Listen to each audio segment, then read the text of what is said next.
Thank you.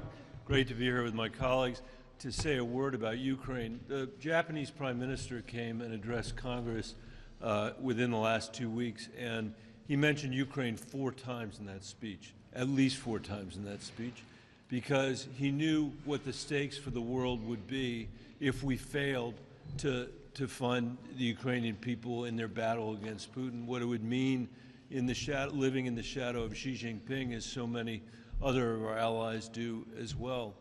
There were isolationists in the United States Senate and in the House of Representatives that we have seen before in American history, who did everything they could to try to scuttle America's responsibility to the world, America's responsibility to our allies. There were moments in the last 6 months when that legislation was dead, when we were going to lose. And Vladimir Putin, I think, understood very well that he was counting on winning on a battleground that was defined by the political dysfunction of the United States Congress.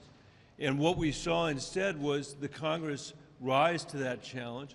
The Senate passed this vote with 68 votes here first. Is that right? Yeah.